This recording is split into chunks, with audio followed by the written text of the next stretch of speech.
This is Jamba. We all have a friend who looks like Jamba, but this video isn't about Jamba. This video is more so about Jamba's creation.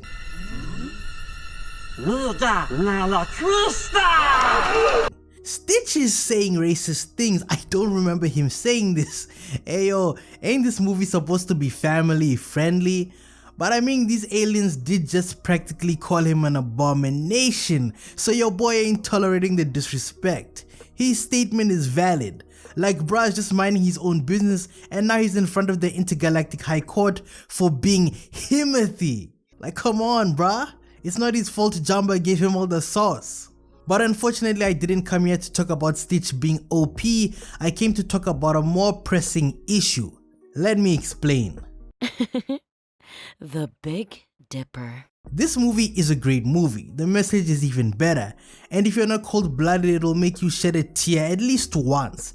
For some of us we wept multiple times, but if my crush asks, I'll tell her my eyes just happen to be a little dry.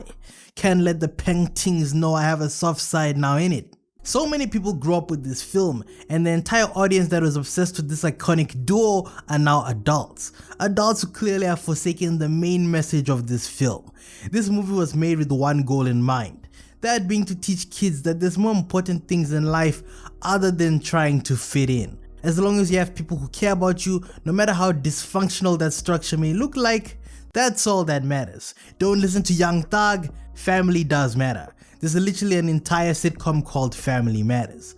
You know, in the early 2000s it seemed like Disney couldn't miss. Almost everything they released that had a runtime over 60 minutes ended up becoming a cultural phenomenon. That was back in the day when Bob Iger and Michael Eisner actually cared about the legacy the mouse would leave behind. Sadly, gone are the days. When this initially released I didn't understand it that well.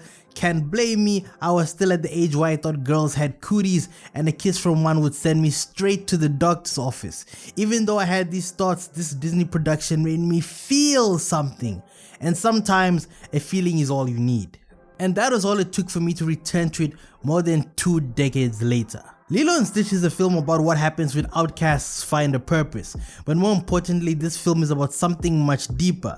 Disney cooked and left no crumbs when they decided to come up with probably the most iconic line in cinematic history. More on that later.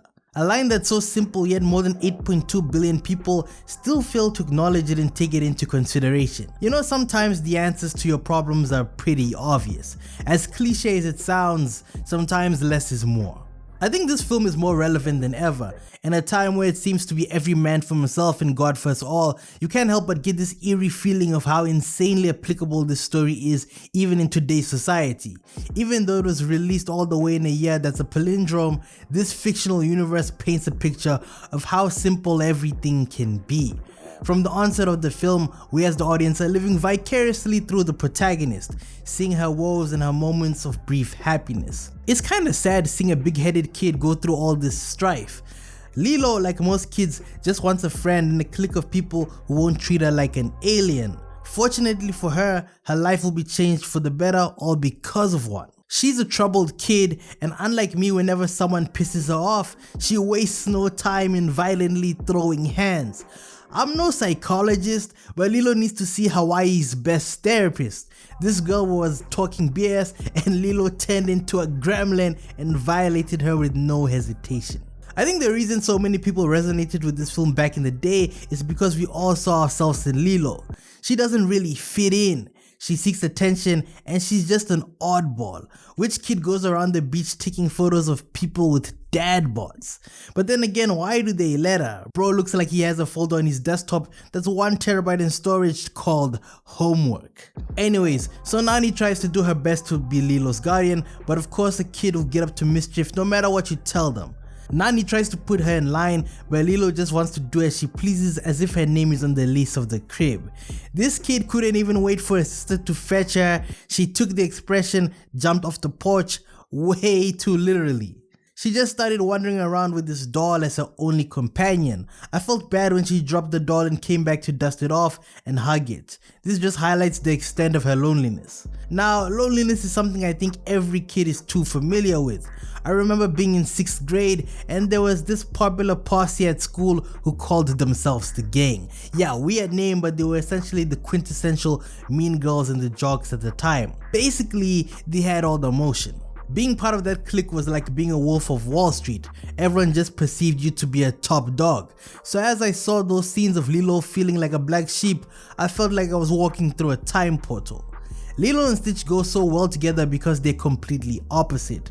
Stitch is the polar opposite to Lilo, but ironically they're two peas in a pod.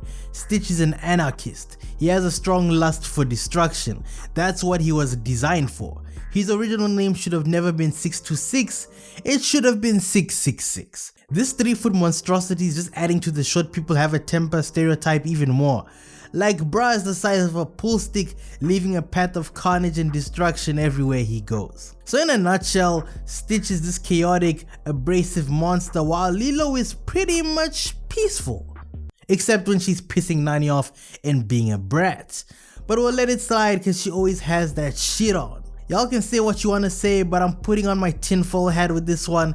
Lilo was the blueprint for Edna from The Incredibles.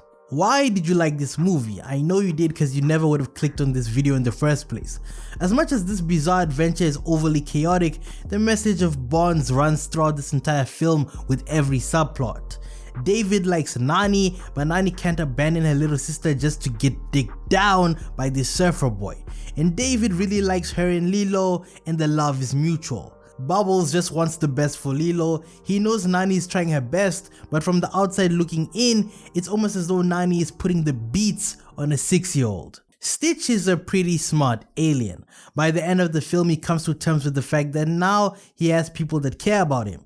Sure, they might be broken, but they're there for him. Maybe all of this is a smart way of saying that smart people know that relations are probably the only thing that really matters. Stitch was depressed all throughout the night because he's designed to kill and to destroy. But ever since he moved in with Lilo, he had a whole paradigm shift and a bad case of cognitive dissonance.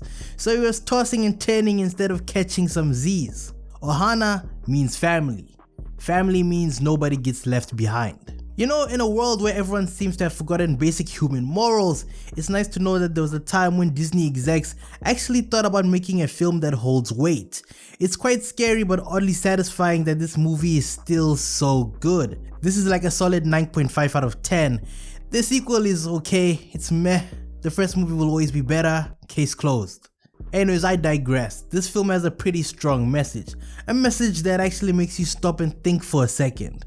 No matter how much money you make, no matter how high you ascend up the social ladder, all of it is pretty useless if there's absolutely nobody there who means anything to you. Is Stitch. This is my favorite Disney character ever. He's very relatable.